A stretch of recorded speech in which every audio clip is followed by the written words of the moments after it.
Ant-Man and the Wasp. This is going to be our non-spoiler review, so do not worry. We are not going to be giving away any plot points other than letting you know that Ant-Man and the Wasp are in this movie, but something tells me you guys probably already knew that. But getting into this one really quickly, we didn't really do a review of the first one, but I did really love the first one other than Yellow Jacket's character, the way that was written. But overall, I really enjoyed that movie. Thought it was a solid comedy. It's a good entry in the MCU, and getting into this one now, I thought this one was even better. On first viewing, it might change over time, but as of right now on first viewing, I thought this one was better. I thought it was funnier. I thought the action scenes were even better. I thought there was a lot of inventive stuff that they did, especially with the physics and the nuances that they had going on in the story mode and some of the shrinking stuff. There's just a lot of cool stuff in this movie, and I thought the pacing was great. And this movie was a lot of fun. And I think that's the best way to describe it. It was a lot of fun. Yeah, I think you said it best. Like, I went into this movie expecting an Ant-Man movie. I didn't really expect, a Civil War or Winter Soldier or a more serious movie like that.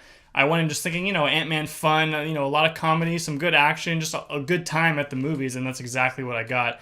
I think I do like it probably a little better than the first one. I did like the first one a lot, and they play off some of the themes and jokes from the first one into this one, and I thought they did a good job kind of carrying that over. But all the characters in this movie are super likable, super fun. Even the secondary characters had their moments and had funny lines and kept the movie moving the whole time. It never really slowed down, never really got boring. I just had a good time at the movies. And I mean, getting into a lot of the characters, I didn't think there was very many times where I felt that there was a character that was pointless. I thought everyone, kind of had their time to shine. There was a lot of interesting roles going on. I really enjoyed a lot of the interactions, especially between, there was a lot of different ones. You got the three wombats, had that Hank Pym called them in the first movie. Between Michael Pena and his guys. Louise they were funny, and they had their moments. They were great, but the interactions that personally for me were my favorite were between Scott Lang and Evangeline Lilly's character Hope. I really thought it was even better than in the first movie. Their chemistry, their interactions is just very organic, and I really love their relationship, and they're just so good together on screen. And I love the way their story in particular, again, their relationships, just the way it progressed naturally in this film. I really enjoyed it a lot. Yeah, and that kind of was what was driving the plot too, was a lot of personal relationships and a lot of, it was a smaller scale kind of event or plot that was happening. It wasn't some crazy end of the world event. It was more self-contained, and I'm not saying that was good or bad. I just think it was very different from a lot of the Marvel movies out there. So I kind of thought that was cool. That was a cool aspect of the movie. Yeah, for sure. And after coming off, even though Black Panther was in between Thor Ragnarok and Infinity War, after coming off Ragnarok and Infinity War, it's nice to get back to something a little more lighthearted, a lot funnier, a lot not saying not that Ragnarok wasn't hilarious. Yeah, but no, it had more direct implication. Ragnarok and Infinity, obviously Ragnarok in particular, had a lot of comedy and both had a lot of humor. I just mean the lightheartedness of, like you said, not the end of the world destruction. A little more of a personal story in this one. Like you said, in terms of what the plot was and what they were trying to achieve. It was a very personal story. And again, I really love what they did in the story with this, the way they progressed. It was done in a way that was, like I said earlier, it was very natural and it was very interesting. And I thought something else that was really well done in this film, the pacing.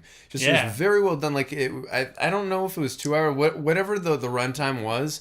It just naturally flowed through, and I just really I couldn't believe how quickly the film came. And again, it just was very naturally paced the right way. It never slowed down, never got boring. It was the comedy was well paced throughout. It's not like one part was extremely funny and other parts were more serious. It was just kind of even throughout, and it was good. And the action was pretty good. There were a few scenes here and there that were kind of cut a little too quickly, but overall, I thought they did some really interesting things with the action, with them shrinking down and all those kind of fight scenes where they're going back and forth, and the quantum realm stuff too looks super cool. Yeah. So good job with the action on this one. Like I said, just so much fun with this movie. And just nitpicking a little off what you said in terms of the action is phenomenal for the most part. But just in terms of some hand-to-hand combats, while they are very inventive and done in a way that's really cool, there are some shots where they're cut a little bit quickly and we're a little bit close in on the actor or rather on the suits, and when they're fighting with other characters. And again, the action's very well done, but I just wish we would have got a couple more wider shots,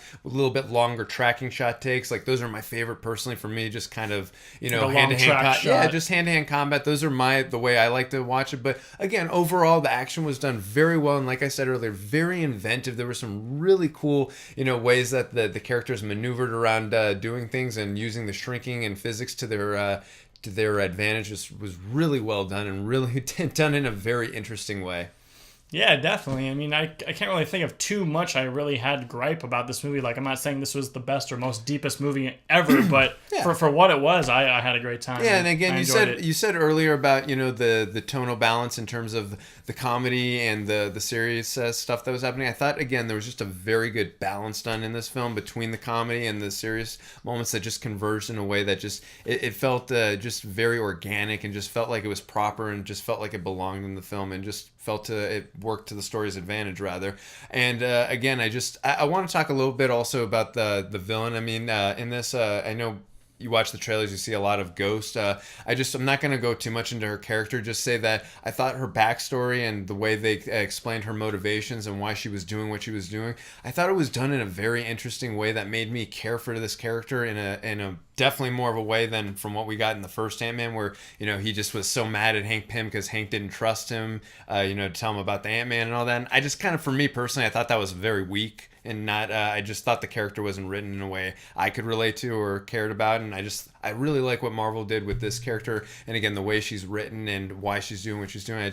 I felt like it was very relatable, and I felt definitely sympathetic towards her, and I thought the actress, whatever her name was, I thought she did a great job actually in this role too. And there was a lot of cool effects with her character too, where she's kind of phasing in and out. I thought some of the special effects on her character were really cool. Yeah, no, and then when you get to see some of the fight sequences between her and Ant-Man and the Wasp, just like I said a lot in this review, very inventive, really cool stuff that's gonna just make you go, wow. I mean, I wish we could have seen this on an IMAX screen, but I'm really happy with what we got to see it. Yeah, man. I mean, wrapping this up, I just think it was a good time at the movies, and a less serious Marvel movie, kind of a little bit of break in between the Infinity War and the next Avengers and even Captain Marvel. Like, just a nice little breather. And obviously, we have a little bit of a wait now before the next couple movies, but something to keep us going. Yeah, no, for sure. I mean, just closing off my final thoughts, I thought this film was really well directed. I thought Peyton Reed did an even better job on this film. I thought, especially for a comedy sequels, because there's not very many comedy sequels that you can say are even funny or even funnier than the first one. So in terms of comedy, it was very funny. The action was done, for the most part, was really done well. I thought the camera work and cinematography was really cool. I thought the cinematography was really well done, and I also thought the score, the musical score, just really gave us a feel of that tone and what we should be feeling in certain scenes from the action to a lot more serious moments, just really combated into a really organic score. And then also to just, again, this film is just a lot of fun and really well paced. So I'm giving Ant-Man and the Wasp a 9 out of 10. That's a pretty good score, man. Yeah. I definitely loved it. I don't know if I can give it a 9. I mean, for what it was exactly what I wanted. Really funny, a lot of good action, kind of very lighthearted while still having, some intense moments, nothing too crazy. But, I mean, in terms of an overall scope of a movie, I'll probably give it more like an 8, which I still think is a pretty good score. But I really enjoyed it. I got nothing wrong with the movie. Just, it didn't, hit me as deep as some other movies, out there in the world. So I'm going to go with my score of 8, but I totally recommend anyone who, likes these kind of movies to go watch it. I had a lot of fun. All right, guys, that's going to do it for this video. Let us know what you guys think of the movie when you get to go see it. Let us know in the comments section. We love, talking back and forth with you guys, so let us know your thoughts. And if you guys like these videos, you can hit the subscribe button. See you guys next time.